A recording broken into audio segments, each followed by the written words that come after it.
Right, what's going on, people? Welcome back to another video. As you can see behind me, Leon Cupra 290. Now, a lot of you guys have been requesting this car, so yeah, we're finally doing a video on it. I'll be honest with you, initially I wasn't going to drive a Seat Leon Cupra, but so many people have been vouching for this car. I thought, yeah, let's go for it. So big shout out to the owner for letting me borrow it for the day. And today we're basically going to walk around the car like we usually do, give you some engine sounds, and then basically go for a drive and show you how it feels. A lot of people do say that this car handles better than the Golf R, but yeah, we're going to find out for ourselves like we usually do, how it's like in the real world. And yeah, just basically give you guys a nice feel for how a Leon Cupra 290 is like. This car in particular is a year old, still looks quite new to be honest. It's got a nice spec on it. So what we'll do now, we'll go walk around it and I'll show you the spec in a bit more detail. Right, so the Leon Cupra 290, finished in red with all the sort of black accenting. I personally think this car looks quite smart and nice, and especially with these upgraded alloys. These ones are the same ones that you get on the sort of sub 8 pack, finished in a normal diamond cut finish on this one. And also it's got nice black mirrors, and this one in particular has a panoramic roof which will open in a bit. Yeah, overall quite a smart looking car, and definitely does look like a premium product. A lot of people used to write off the Seats as a sort of cheaper equivalent. I do know it is cheaper than a Golf R and an S3 by some margin, but by no means do you get like a cheap looking car. It is quite smart. It is definitely quite restrained though. It's not like shouting about its presence. It's definitely, to be honest, it looks very similar to like a normal FR with a bit more aggression. There's not like huge spoilers on it, and if you remember the old Leon, they had those K1 body kits and stuff, they were quite wild. This one just got some nice sharp lines. Definitely looks pretty good. So obviously this one is a 2016 car. It's about a year old. It's got a few options on it, one being the upgraded Seat sound, which actually I'll show you now. Seat sound option. It's got the DSG as well, and there's a panoramic roof, and it has these upgraded alloys. Just picked it up about half an hour ago and I just drove it back here, and it does feel quite similar to the S3, but there is some obvious differences. Like the exhaust is quite loud on this. I believe the 290 has a sports exhaust standard, which the 280 didn't, but it's definitely got like a really loud DSG bang, which I'll show you guys in a bit when we go for a drive. Right, so the interior, first thing you're greeted with is of course this Cupra sill plate, which I think is quite smart. You get your usual VAG issue flat bottom steering wheel, and you get these bucket seats which are pretty supportive. Definitely on the little drive here I did feel like I was secured in the car, not that we were pushing it. That's for in a bit when we go for a drive. But overall first impressions are pretty good. People do say that the Seat is quite basic inside. Yeah, the dashboard here isn't anything special, but all the touch points, it's a bit similar to how when I drove the Focus RS, the touch points are pretty good. So usual issue, nice steering wheel and nice seats do make a big difference. And you get all the usual Volkswagen-esque entertainment system with obviously their own sort of software on there, proper chunky DSG lever, and yeah, all the stuff is there. One thing nice about the Cupra though is it's got nice angular sort of parts of the body. Like for example, these mirrors are proper sharp, and this sort of dash has these sort of nice sharp edges everywhere, and it's consistent with the outside of the car, to be honest. Definitely feels like a sort of sharp tool. So I think now what we'll do, we'll just turn on the car and I'll give you guys a few revving clips, then we'll go for a drive.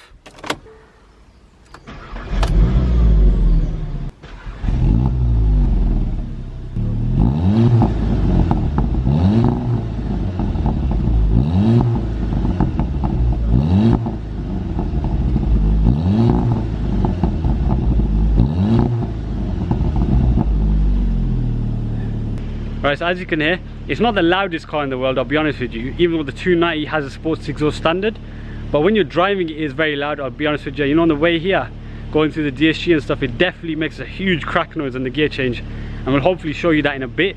But when you're revving it stationary, it doesn't make much noise. It does have an overrun crackle as well when you're driving, but like I mentioned, that's only when you drive. So yeah, what we'll do now, we'll jump in and go for that drive you guys are waiting for.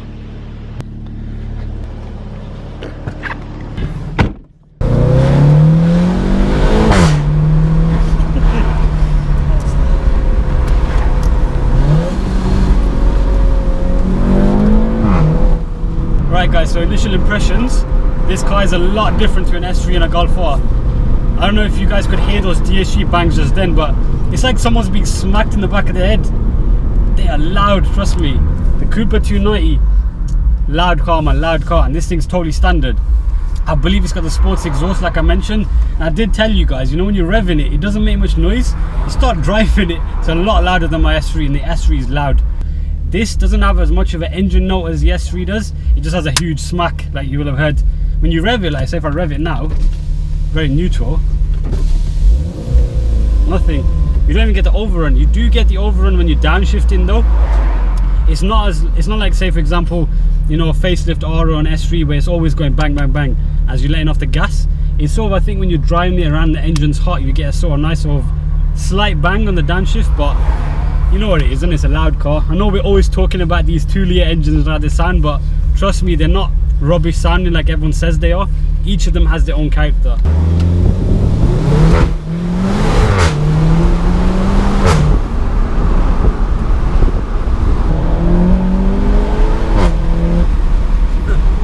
Okay, now let me just say, yeah, okay, let's not say this car's fast, man.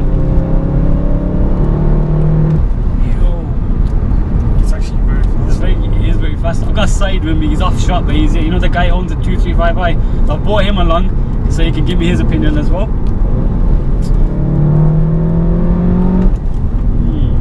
Brakes are good as well.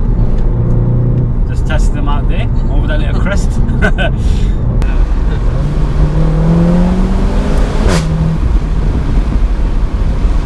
Okay, you know that DSG bang? That ain't a bang, that's an explosion. The other ones just go like this. I know we're always describing DSG bangs on this channel. It might as well be called the DSG channel, but you know.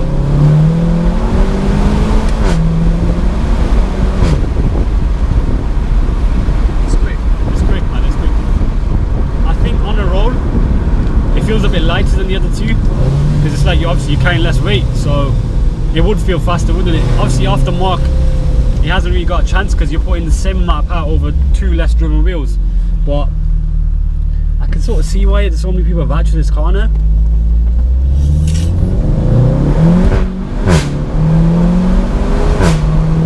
And this is supposed to be the harshest setting, so I mean it's running on quite big alloys as well, as you can see. You can get, I believe there's a Cup 2 tyre option with the sort of performance pack and stuff. You can correct me if I'm wrong. So I mean it'd be interesting to see how this thing's like on Pilot Super Sports.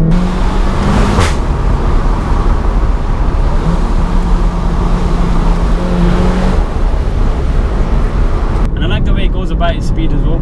It's very like, it's racy enough without feeling too sort of jolty and stuff. Like some cars are racy and they're a bit full on all the time. You need to be able to cruise. Like if I whack this lever to D and put it back in sort of its normal mode, I'll just find that button again. There it is. I'll put it back in comfort now. It's a normal cruiser. It's in 5th gear already. It feels very similar to the other two. You'd think looking at this car the outside it'd probably be a bit compromised, but as far as I can see so far it's pretty good. There are obviously little things like the interior that save money here. That's obviously you get the lower price of this car. The engineering obviously is pretty good. They save money not putting the full 4-wheel drive system in it. And also a weird thing, like I opened the bonnet before and it didn't have a hydraulic bonnet thing. You had to hold it up, put the latch on, but these things are minor really and the car drives proper.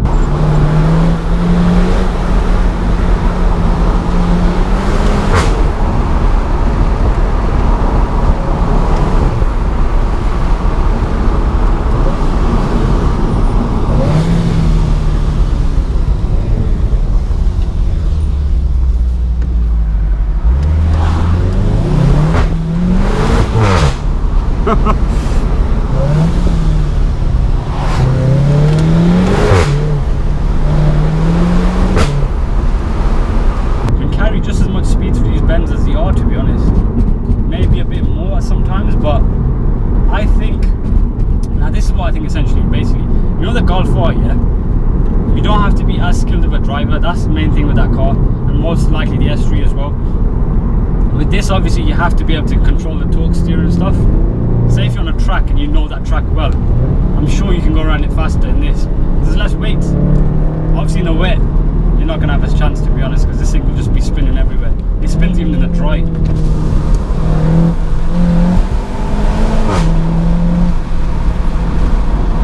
Definitely throws you in the seat though. No doubt about that. That's loud, man. Okay, the DSG bang, yeah, some people say it sounds like it's broken, and I kind of can see that. They've changed it on the 300 to to a more subdued one. I've watched some videos, it's a bit quieter than this. Maybe they thought to tone it down, but this is a proper little Asbo.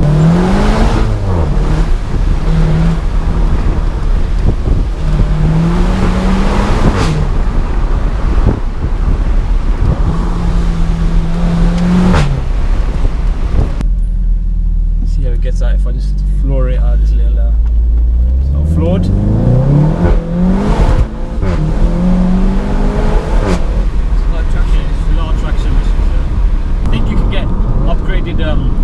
Brembos on the performance pack. I mean, I've had a brief look at the sort of options on this car. The thing is, they keep changing the spec on the Cupra, so there's no sort of definitive way, okay, it's like this. There's stuff on there used to be a 265, I believe, then there was a 280 as the higher up one, and the 290, which is this one, replaced that, and it's got sports exhaust and it's got different sort of DSG bag, and then now there's a 300, so it's quite confusing. But I'll probably give you guys my sort of thoughts on how it's like in comparison to the R and the S3 from what I can feel. We're not going to get too technical with it. I'll basically show you guys how it's like to drive, essentially, because you always can read online all these sort of spec sheets, can't you? It's more about how it feels that you want to know about. So here I should be able to test the diff, see if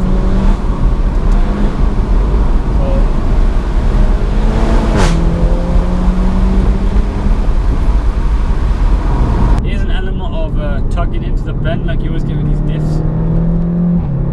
Let's just pull in the end, just get a few sound clips, because it should be pretty loud considering how loud it is from in here. So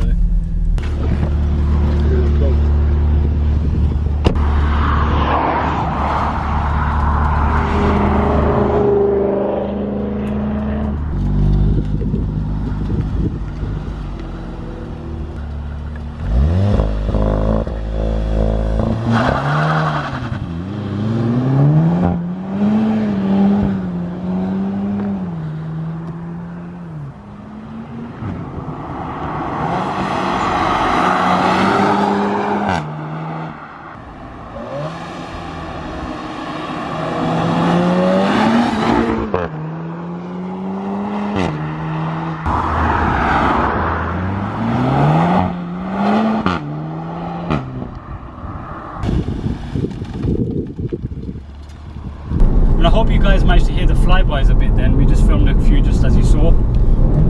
I launched it on the first one. The launch kind of fully flopped, to be honest. It didn't really launch at all. It just spun wheels for about 5 seconds before it actually did anything.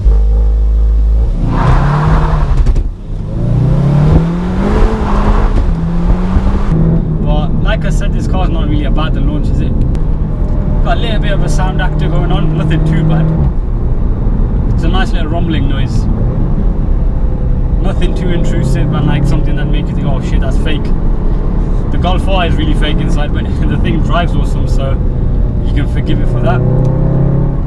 This just feels a bit more light on its feet than its siblings, its back siblings. I have driven the RS3, obviously that's in a totally different price bracket. I haven't done a video on it, but I have driven it, and that car, Golf R, the S3, they feel very sort of hunkered down and planted. This is planted but in a different way. It just likes to be flung around a few bends.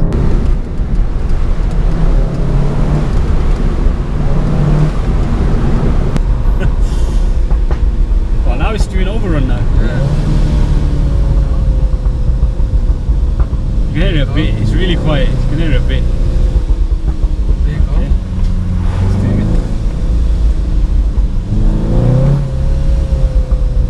it. Okay, you get a bit of an overrun. Very quiet though. If you had the windows up, you wouldn't even hear that. We've got all of them down. Roof's closed. Okay. Very this car doesn't really know whether it wants to be quiet or louder. It's a bit confusing in that sense. Here's the 6-speed box. I believe the 300 hasn't even got the 7-speed either. I don't know if that's some sort of games Volkswagen Group is playing, not to give the cheaper car the 7-speed box, but the S3's got it and the new Golf R's got it. So it's almost as if they're trying to restrict this car, and fair enough, it is a lot cheaper. Right guys, so overall, pretty exciting car. Does have its shortcomings, like I mentioned, mainly to do with traction, and some of you guys might not like the interior, so that's a big downside to you guys, but I think it's good for the price, because you gotta remember this car is cheaper than the other two, the S3 and the Golf R. But yeah, what we'll do, we'll head back to mine and we'll basically wrap up the video there, because I know some of you guys have seen this place probably a million times by now. So to stop it being repetitive, we'll head back and we'll wrap up the video. So yeah, see you guys in a second. Right people, so that was the Cupra 290. Overall quite an engaging car and did exceed my expectations. It even feels a bit faster than a Golf R on a roll. Once you get past the initial traction issues, of which there are quite a lot, I'm not going to lie. The only thing that holds this car back is the traction, but obviously that's because it's front wheel drive. But you gotta look at the price you get one of these for. It's quite a bit cheaper than a Golf R, and especially an S3, so you are getting what you pay for. And other little things like the interior, you gotta take the price into consideration, because that's how the manufacturers do it. You get less than, so you pay less, you get less. That's essentially how it works. But the driving experience of this is definitely awesome. It would leave behind a GTI. I mean, literally, this is probably the same price, or probably even less than a spec of GTI. I mean, the R is obviously even more expensive, but the power in this thing on a roll, it definitely is as fast, or probably even a bit faster than the Golf Rs that I've driven. Especially on that black one that I did recently. This is a bit more, it bites a bit more, because obviously it's a bit lighter. But yeah, generally it is a good car. I do recommend it, and I do see the hype now. Me personally, I couldn't have one because the traction issues are a bit much, because today the conditions were perfect. You guys will have seen that it does sort of squirm around, even on fully dry tarmac and 20 degrees. So that is an issue, especially as it's not sunny here most of the year. It's quite like raining all the time. The UK, if you guys know, you know. But definitely handling wise, it's probably more suited to a track. Like, out of all the three, the Golf R, the S3 and this, they've all got the same engine, but this is probably the best if you can do track driving. The main thing I take away from this is that the Golf R is probably the best compromise. This is probably bites a bit more in the bends, but literally the Golf R, the way it goes through the bends, you'll struggle to keep up with it even if it's a bit damp. Literally, this is obviously very fast, but you're gonna have to deal with traction issues, and the way the Golf R gets off the mark is just as good as the S3, so there is that. And obviously now you can get them cheaper as they get in second hand. But yeah, definitely, if you guys want a Cupra, go out and try it. It is something a bit different. It's got a lot of character, and the exhaust on the 290 is pretty crazy, as you will have heard. But yeah, anyway, thanks for watching guys. I hope you enjoyed this video. If you did, give it a thumbs up, and let me know if you want to see any other hot hatches. I will be driving one more Cupra though before we close this chapter though. It's going to be quite a special one. It's got over 400 horsepower. I believe it's based on a 280, so it's the same thing basically, and it belongs to NV Motorsport. He didn't realize I was going to do a video on this because we were waiting to do a video on his, but I thought I'd try a standard one before I go for that beast. So don't worry Mabs, I'm going to drive your car soon. I just needed this so I can see how much more of a beast that car is, and whether or not it can handle 400 horsepower. He says it does, but this thing struggled with 290, so we'll see how that thing's like. But anyway guys, take care, and I'll see you next video. Make sure you subscribe and give the video a thumbs up, as that lets me know you guys actually like what I'm pointing out. So yeah, take care guys, I'll see you next video.